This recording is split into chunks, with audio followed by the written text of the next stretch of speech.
খুলিকাল ইনসানু দাঈফা। আমি আল্লাহ মানুষকে দুর্বল করে বানাইলাম। এ মুসলমান ইমানদার, কেমন দুর্বল, কেমন দুর্বল! একটা সন্তান দুনিয়ার জমিনে আসার পর 10 মাস 12 মাস আগে দাঁড়াইতে পারে না। একটা সন্তান 1.5-2 বছর আগে কথা বলতে পারে না, নিজের কাজ নিজে করতে পারে না, নিজের খাবার নিজে খেতে পারে না, নিজের জরুরত নিজে পুরা করতে পারে না। অথচ অন্যান্য মাখলুকের সন্তানগুলোর দিকে তাকান। একটা কুকুরের বাচ্চা 3 ঘন্টা পরে নিজের পায়ে দাঁড়াতে পারে, নিজের খাবার নিজে খেতে পারে। একটা গরুর বাচ্চা 6 ঘন্টা পরেই দৌড়াদৌড়ি করতে পারে। এভাবে প্রত্যেকটা মাখলুকের সন্তান অল্প সময়ের পরেই নিজের পায়ে নিজে দাঁড়িয়ে যায়। কিন্তু মানুষের সন্তান এত দুর্বল, এত দুর্বল যে 1 বছর 2 বছর আগে দাঁড়াতে পারে না, কথাও বলতে পারে না। কত দুর্বল আমরা! অথচ আমাদের অহংকারই সবচেয়ে বেশি। এই জন্য আল্লাহ বলেন, ইন্নাল্লাহা লা ইউহিব্বু কুল্লা মুখতালিন ফখুর। আল্লাহ অহংকারকারীদেরকে ভালোবাসেন না। অহংকার হলো আল্লাহর চাদর। এই আল্লাহর চাদর নিয়ে যারা টানাটানি করে, আল্লাহ বলেন লা ইয়াদখুলুল জান্নাত, তারা কখনো জান্নাতে প্রবেশ করবে না। এই জন্য মুসলমান ইমানদার একবার চিন্তা করতে হবে কোথা থেকে আসলাম, আবার চিন্তা করতে হবে কোথায় যাব, আমাদের ঠিকানা কোথায়। এই দুনিয়ার জমিনে কেউ থাকতে পারে নাই, আপনিও পারবেন না, আমিও পারবো না, আমার বাবাও পারে নাই, আমার মাও পারে নাই, আমার দাদা দাদি নানা নানি কেউ পারে নাই। ওই গুরুস্থানের দিকে তাকাইয়া দেখেন কত এমপি মন্ত্রী চেয়ারম্যান কবরে শুয়ে আছে। কোথায় তাদের ক্ষমতা, কোথায় তাদের পাওয়ার? ওই কবরের সামনে দাঁড়াইয়া যদি রাত দিন 24 ঘন্টা তাদেরকে ডাকেন, একবারও আপনার ডাকে সাড়া দিতে পারবে না। আল্লাহ রাব্বুল আলামিন আদম আলাইহিস সালাতু ওয়াস সালামকে সৃষ্টির পর ফেরেশতাদেরকে বললেন, ও ফেরেশতারা, আদমকে সিজদা করো। সকল ফেরেশতারা আদম আলাইহিস সালাতু ওয়াস সালামকে সিজদা করে, কিন্তু ইবলিস আদমকে সিজদা করে না। ইবলিস সিজদা করছে না। ইবলিসকে জিজ্ঞাসা করা হলো, তুমি কেন সিজদা করলা না? ক্বালা মা মানাআকা আল্লা তাসজুদা ইযা আমারতুক। কোন জিনিস তোমাকে আল্লাহর হুকুম মানতে নিষেধ করেছে? ইবলিস জবাব দেয় যে আমাকে অহংকারে পেয়েছে, আমি অহংকারের কারণে প্রথম আল্লাহর হুকুমকে অমান্য করেছি। ইবলিস বলে, ক্বালা আনা খায়রুম মিনহু খালাকতানি মিন নার ওয়া খালাকতাহু মিন তিন। ইবলিস জবাব দেয়, আমি আদম থেকে উত্তম। কেন আমি আদম থেকে উত্তম? ইবলিস জবাব দেয়, খলাকতানি মিন নারি ওয়া খলাকতাহু মিন তিন। আমাকে আল্লাহ বানিয়েছে আগুন থেকে, আর ইবলিসকে বানিয়েছে, আদম আলাইহিস সালামকে বানিয়েছে মাটি থেকে। মাটির তুলনায় আগুন উত্তম। মাটি নাপাক হয়, আগুন নাপাক হয় না। আগুনের গতি হলো ঊর্ধ্বমুখী, আর মাটির গতি হলো নিম্নমুখী। নিম্নমুখীর চাইতে ঊর্ধ্বমুখী উত্তম। বিভিন্ন যুক্তির কারণে আমি আদম থেকে উত্তম, এই জন্য আমি তাকে সিজদা করব না। এই আত্মার রোগের ভিতরে সর্বপ্রথম রোগ হলো অহংকার। অহংকার। হাকিমুল উম্মাত মুজাদ্দিদ মিল্লাত আশরাফ আলী থানভী রাহমাতুল্লাহি আলাইহি উনি কিতাবের ভিতরে লিখেছেন, অহংকার এমন একটা রোগ, এমন একটা মহামারী, যার ভিতরে অহংকার আসে সে নিজেকে বড় মনে করে, অন্যকে ছোট মনে করে, নিজেকে বড় ভাবে, অন্যকে ছোট ভাবে, নিজেকে সম্মানিত ভাবে, অন্যকে ছোট মনে করে। একজন মানুষ যদি পাহাড়ের চূড়ায় ওঠে, ওই পাহাড়ের চূড়া থেকে নিচের মানুষগুলোকে যেমন ছোট মনে হয়, কিন্তু আসলেও ছোট নয়। পাহাড়ের উঁচায় ওঠার কারণে নিচের মানুষগুলোকে ছোট দেখা যায়। হাকিমুল উম্মাত মুজাদ্দিদ মিল্লাত আশরাফ আলী থানভী রাহমাতুল্লাহ আলাইহি বলেন, অহংকারী ওইভাবে নিজেকে পাহাড়ের উপরে বড় মনে করে আর নিচের মানুষগুলোকে ছোট মনে করে। নিচের মানুষগুলোকে ছোট মনে করা। অহংকারী যে সে কখনো সত্যকে স্বীকার করে না। অহংকারী সে যেটা বলবে এটাই সত্য, কারোর কথা তার কাছে সত্য মনে হবে না, সে যেটা বলবে এটাই বাস্তব। এটা হলো অহংকারী আলামত। এই অহংকার থেকে আমাদেরকে বাঁচতে হবে। আল্লাহ আমাদেরকে তৌফিক দান করেন বলে আমিন। সময় একেবারে অল্প, যার কারণে শুধু এই একটা বিষয়ের উপরে আপনাদেরকে সংক্ষেপে দুই একটা কথা বলে যাব। আল্লাহ যদি তৌফিক দান করেন, যদি কোনো ব্যক্তির দিলের ভিতরে জাররা পরিমাণ অহংকার থাকে, কি পরিমাণ? জাররা পরিমাণ অহংকার, যেই জাররা বলা হয়, আমাদের গ্রামের ঘরগুলোতে দেখবেন ঘরের ছিদ্র দিয়ে রৌদ্রের আলো ঢুকে কিনা, ওই আলোর ভিতরে কিছু ধুলোবালি দৌড়াদৌড়ি করে। এগুলোকে ধরা যায় না, এগুলোকে ছোঁয়া যায় না, কিন্তু চোখে দেখা যায়। এই যে আলোর ভিতরে নাড়াচাড়া করা যে ধুলোবালিগুলোর টুকরো আছে, এক টুকরোকে বলা হয় এক জাররা পরিমাণ। এইটুকু পরিমাণ যদি কারো দিলের ভিতরে অহংকার থাকে, আল্লাহর রাসূল বলেন, লা ইয়াদখুলুল জান্নাহ মান কানা ফি কলবিহি মিসকালু যাররা। যদি কারোর অন্তরের ভিতরে জাররা পরিমাণ অহংকার থাকে, সে জান্নাতে প্রবেশ করতে পারবে। কত বড় মারাত্মক অপরাধ! এমন মানুষ খুঁজে পাওয়া বড় কঠিন যে নিজেকে ছোট মনে করে। কিছু বললে, আমি কি তোমার থেকে কম বুঝি মিয়া? কি বুঝে এমন? ঠিক না ভাই? ঠিক বলেন। এই জন্য এই অহংকার মানুষকে ধ্বংস করে দেয়। আমি বড়, আমি বড়, দুনিয়ার সব আমার চাইতে নিকৃষ্ট, আমার চাইতে ছোট, এটা তো হলো শয়তানের উসুল। এটা কোনো মানুষের উসুল হতে পারে না। এই জন্য মুসলমান ইমানদার, অহংকার হলো আত্মার রোগ, আত্মার ব্যাধি। যদি অহংকার থেকে বাঁচা না যায়, অহংকার থেকে নিজেকে পবিত্র করা না যায়, তাহলে মানুষের ঠিকানা হয়ে যাবে জাহান্নাম। এই অহংকার থেকে বাঁচার জন্য তিনটা উপায় উলামায়ে কেরাম কিতাবের ভিতর উল্লেখ করেছেন। অহংকার থেকে বাঁচার তিনটা উপায়। কয়টা উপায়? অহংকার থেকে বাঁচার এক নাম্বার উপায় হলো নিজেকে ছোট মনে করা, অন্যকে বড় মনে করা। আমি ছোট, আমি আমল কম, আমি নিকৃষ্ট, দুনিয়ার সব মানুষ ভালো, আমি খারাপ। নিজেকে ছোট মনে করা, ছোট মনে করা। ইমাম মালিক ইবনে দিনার রাহমাতুল্লাহি আলাইহি একবার উনি ওনার মনকে জিজ্ঞাসা করে, মন বলো তো, তুমি বড় না ছোট? তোমার আমল বেশি না কম? মালিক বিন দিনার রাহমাতুল্লাহি আলাইহির মন বলে, হে মালিক বিন দিনার, তুমি তো একজন আল্লাহওয়ালা বুজুর্গ মানুষ, তুমি তো ভালো মানুষ। দিল বলতেছে তুমি ভালো মানুষ। মালিক বিন দিনার রাহমাতুল্লাহি আলাইহি বলে, হে আমার অন্তর, ইয়া নাফসি কাযাবতা, হে আমার হৃদয়, হে আমার অন্তর, তুমি মিথ্যা বলতেছ, তুমি মিথ্যা বলতেছ, তুমি অসত্য বলতেছ। এই কথা বলে মালিক বিন দিনার রাহমাতুল্লাহি আলাইহি রাস্তা দিয়ে চলতেছে। আবার মনকে জিজ্ঞাসা করে, মন কি বলো, তুমি ছোট না বড়? তোমার আমল কম না বেশি? মন বলে, না, আমি তো ভালোই আমল করে। মালিক বিন দিনার রাহমাতুল্লাহি আলাইহি মনকে বলে, ইয়া নাফসি কাযাবতা, হে আমার হৃদয়, তুমি মিথ্যা বলতেছ, মিথ্যা বলতেছ।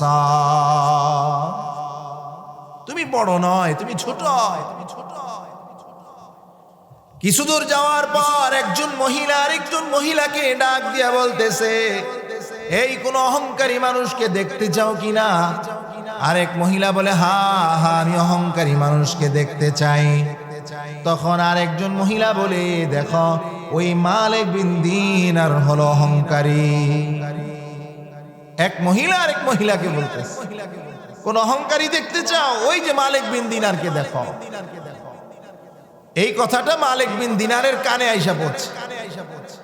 মালিক বিন দিনার রাহমাতুল্লাহি আলাইহি বলে, ইয়া নাফসি কাযাবতা, ইয়া নাফসি সাদদাকতা, এটা সত্য কথা।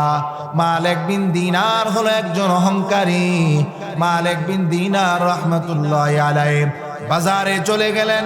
বাজারে যাওয়ার পর বাজারের লোকদেরকে ডেকে বলেন, হে বাজারের লোকেরা, তোমরা যদি অহংকারী দেখতে চাও, তোমরা যদি তাকাব্বুরওয়ালা মানুষ দেখতে চাও, আমার দিকে তাকাও, আমার চাইতে বড় অহংকারী আর কেউ না।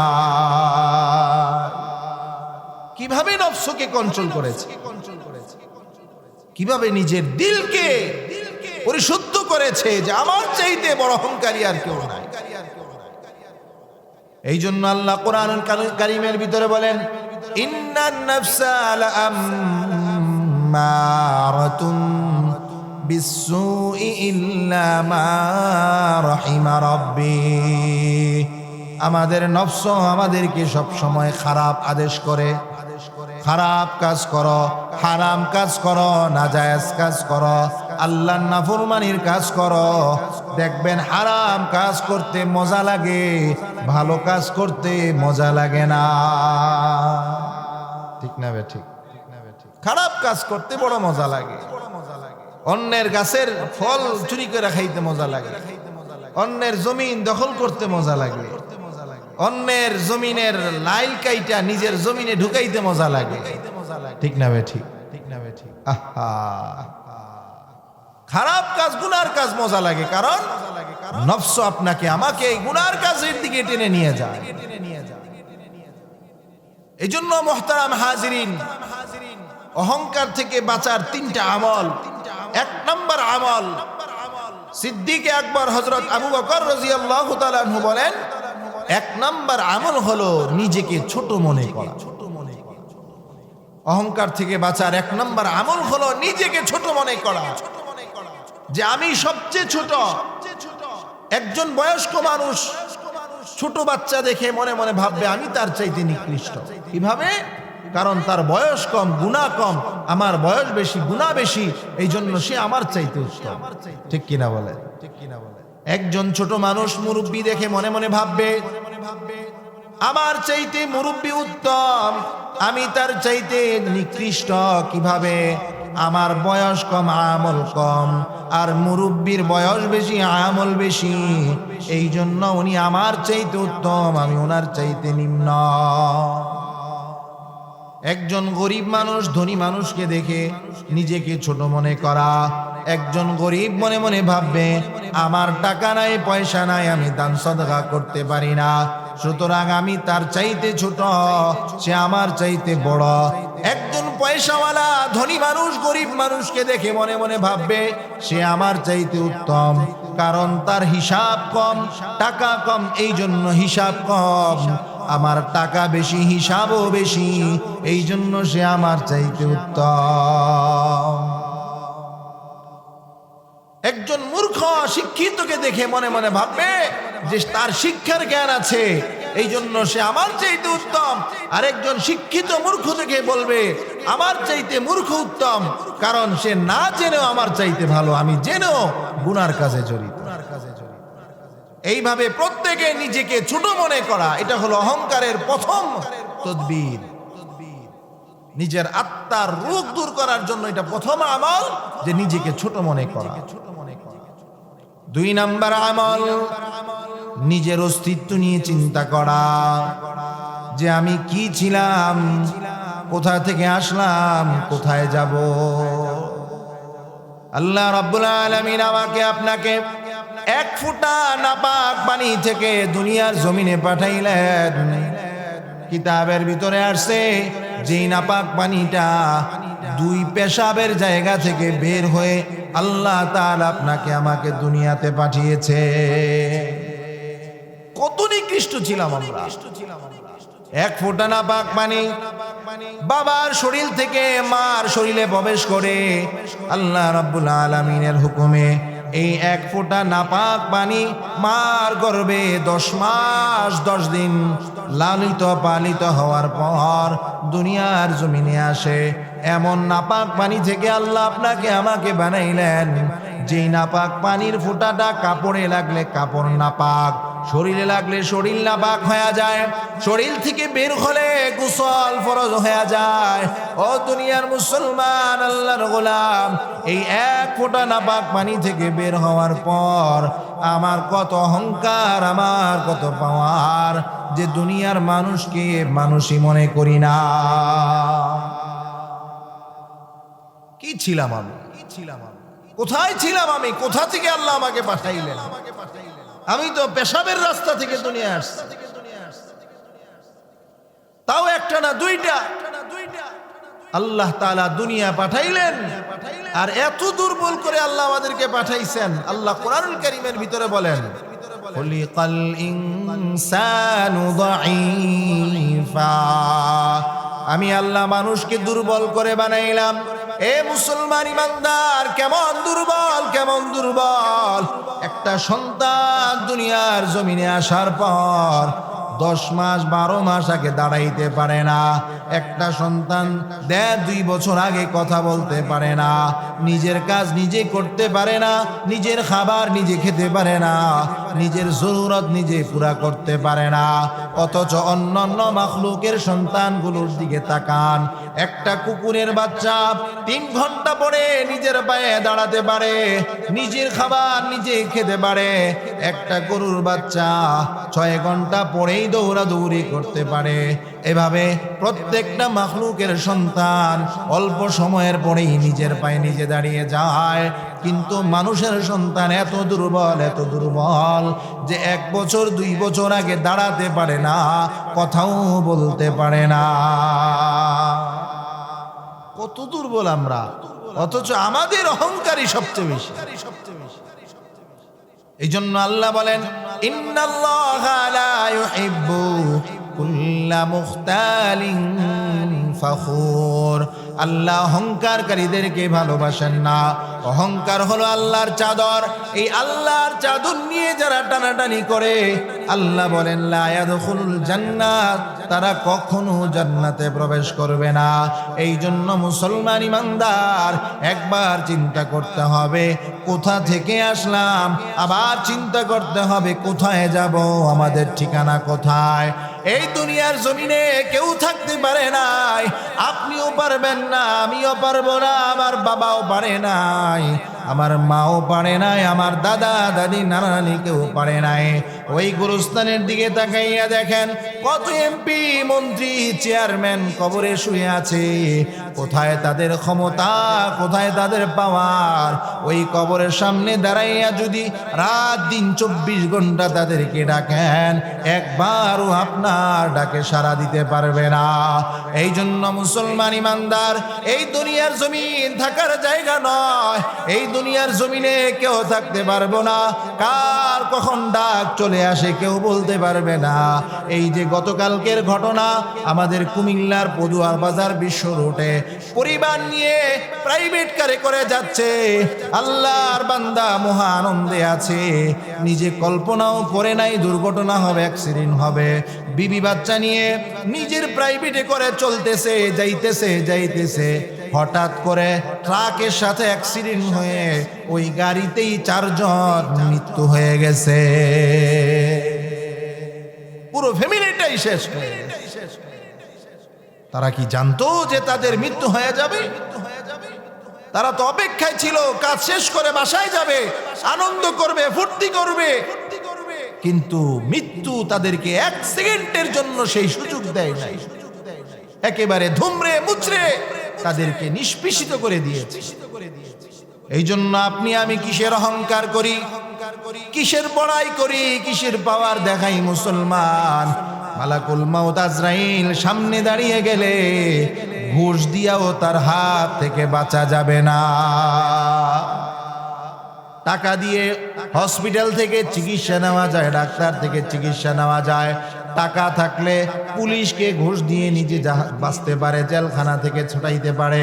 টাকা দিয়ে আদালত থেকে জামিন নেওয়া যায়, কিন্তু এই টাকা দিয়ে চাইলেও আজরাইলের হাত থেকে কেউ বাঁচতে পারবে না। তাহলে কিসের তো অহংকার, কিসের তো পাওয়া?